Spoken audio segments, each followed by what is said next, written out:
Hi friends, welcome on my YouTube channel. UP triple SSC की तरफ से जो वैकेंसी आई है स्वास्थ्य कार्यकर्ता महिला की, इस मुख्य परीक्षा का फ्रेंड्स सबसे बड़ा डाउट है कि पाठ्यक्रम क्या होगा, क्योंकि वैकेंसी बहुत अच्छी है। 5,000 प्लस पोस्ट है इसमें।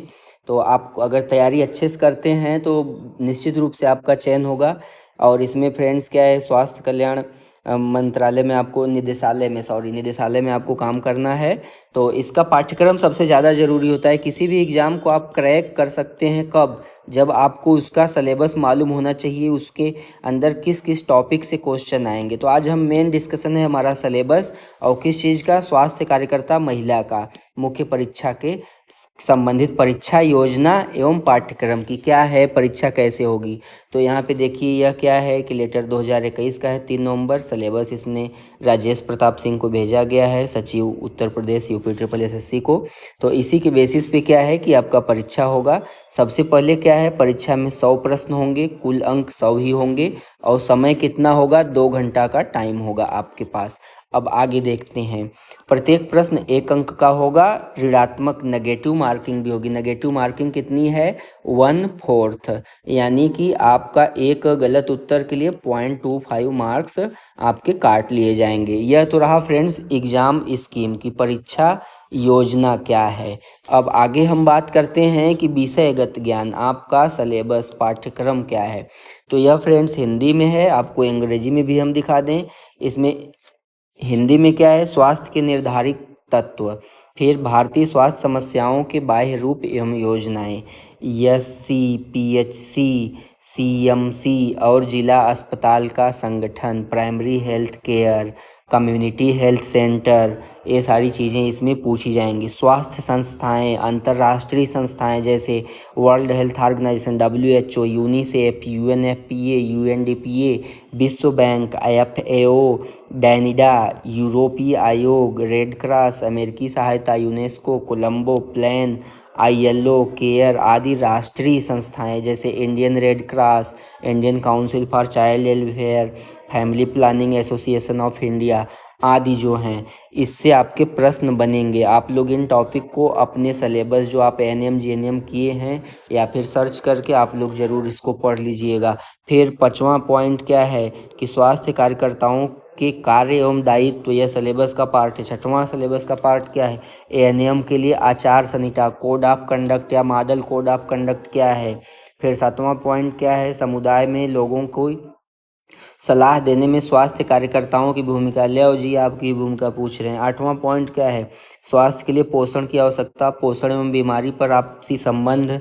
फिर 9वां पॉइंट क्या है, खाद्य पदार्थों का पोषण के आधार पर वर्गीकरण कि किसमें प्रोटीन मिलेगा, किसमें क्या मिलेगा, किसमें आरबीसी बढ़ेगा, ये सारी चीज़ें। 10वां पॉइंट क्या है, विभिन्न आयु वर्ग के लिए संतुलित आहार, कितने कैलोरी भोजन लेना चाहिए 21 वर्ष के लड़के को, 21 वर्ष की लड़की को, ये सारी चीज़ें। 11वां पॉइंट क्या है, विटामिन और खनिज की कमी में होने वाले रोग, कि भाई विटामिन की कौन सी, विटामिन बी की कमी से बेरी बेरी होगा कि विटामिन सी की कमी से। महिलाओं में पोषण जनित रक्ताल्पता, इसी को एनामिया भी बोलते हैं, एनीमिया भी कई लोग बोलते हैं इसको।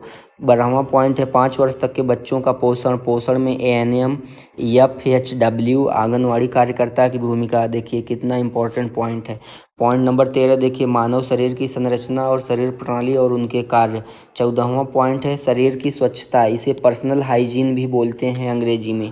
15वां पॉइंट है मानसिक स्वास्थ्य की अवधारणा, मेंटल हेल्थ एंड कॉन्सेप्ट। 17वां पॉइंट है संक्रामक रोग, मतलब कि जो फैलते हैं, के नियंत्रण एवं रोकथाम हेतु सामान्य उपाय क्या हैं। फिर 17वां पॉइंट है संक्रामक रोग के लक्षण, बचाव, उपचार जैसे डिप्थीरिया, काली खांसी, टिटनस, पोलियो, खसरा, तपेदिक मतलब टीबी, चिकन पॉक्स, कंठमाला, गलमुआ, रुबैला, ये वायरस है आंत जनित। और फिर ज्वर, hepatitis, rabies, malaria, dengue, filaria, काला अजर, ट्रैकोमा आँख में होता है, नेत्र श्लेष, मलसोथ, खुजली, एसटीडी मतलब कि sexually transmitted disease, HIV, AIDS, encephalitis, leptospirosis, तीव्र श्वसन संक्रमण जो मतलब कि एनीमिया टाइप का ही होता है, दस्त रोग, कृत्रिम संक्रमण, कुष्ठ रोग। फिर 18वां देखिए क्या है सिलेबस का हिस्सा, समुदाय में बीमारों की देखभाल, इतिहास लेना, शारीरिक परीक्षण कैसे करते हैं, महत्वपूर्ण लक्षण क्या है। 19वां सिलेबस का पॉइंट क्या है, ज्वर, महत्वपूर्ण संकेत, तापमान, नाड़ी, श्वसन, रक्तचाप। 20वां पॉइंट क्या है, स्वास्थ्य में आयुष की भूमिका एवं घरेलू उपचार। आयुष का मतलब फ्रेंड्स जो होता है आपका, उसे आयुर्वेदिक भी बोलते हैं। 21वां पॉइंट क्या है, दवाओं का वर्गीकरण। 22वां पॉइंट क्या है, प्राथमिक चिकित्सा की आवश्यकता क्या है। प्राथमिक चिकित्सा का मतलब कि फर्स्ट एड। फिर फ्रेंड्स 23वां पॉइंट क्या है कि सामान्य चोटें एवं बीमारियां। 24वां पॉइंट कट और घाव के प्रकार, सिद्धांत और प्राथमिक चिकित्सा देखभाल। 25वां पॉइंट क्या है, शिशुओं और बच्चों में वृद्धि और विकास को प्रभावित करने वाले कारक। फिर देखिए फ्रेंड्स 26वां पॉइंट क्या है कि बच्चों का शारीरिक, मनोवैज्ञानिक और सामाजिक विकास। 27वां पॉइंट क्या है, दुर्घटनाएं, कारण और फिर सावधानियां और रोकथाम। 28वां पॉइंट क्या है, स्तनपान। 29वां पॉइंट क्या है, विद्यालय स्वास्थ्य, उद्देश्य, समस्याएं और कार्यक्रम एवं विद्यालय का वातावरण जो चाइल्ड हेल्थ केयर है। फिर 30वां पॉइंट है किशोरों के लिए यौन शिक्षा, सेक्स एजुकेशन। 31वां पॉइंट क्या है, मासिक चक्र और उसके दौरान स्वच्छता, जो आप लोगों की पीरियड्स आते हैं गर्ल्स वगैरह में। फिर 32 पॉइंट क्या है, किशोरावस्था में गर्भधारण और गर्भपात संबंधी जानकारी। 33वां पॉइंट क्या है, भ्रूण और नाल या डिलीवरी के टाइम के केसेस होते हैं। 34 सामान्य गर्भावस्था, गर्भावस्था के चिन्ह और लक्षण। 35 पॉइंट क्या है, सामान्य प्रसव के दौरान देखभाल।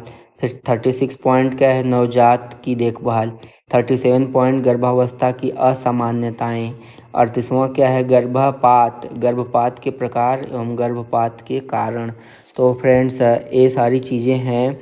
आपको सिलेबस अभी हम इंग्लिश में भी दिखा देंगे, लेकिन उससे पहले हम थोड़ा यह बता दें, सिलेबस कवर करने का सबसे आसान ट्रिक है, आप सिलेबस का प्रिंट करा लीजिएगा, दीवार पे चिपका लीजिएगा और सारे पॉइंट क्या है मार्क करके पढ़ते जाइएगा। टोटल 38 पॉइंट्स हैं और अभी एग्ज़ाम का डेट नहीं आया है, तो आपके पास पर्याप्त समय है। आप लोग अंग्रेजी वाले सिलेबस का स्क्रीनशॉट ले सकते हैं, यहाँ पे देख सकते हैं सारा कुछ वही है। मैंने आधे से ज़्यादा तो अंग्रेजी में बता ही दिया है, तो आप लोग इसको देख लीजिएगा। फ्रेंड्स वीडियो देखने के लिए आपका धन्यवाद। वीडियो अच्छी लगी तो वीडियो को लाइक कीजिएगा, चैनल को हमारे सब्सक्राइब कीजिएगा। अगर जो भी कैंडिडेट आपके साथ में हैं उन्होंने एएनएम किया है और इंटरमीडिएट किया है, तो आप उनको यह वीडियो शेयर भी कीजिएगा। Thank you.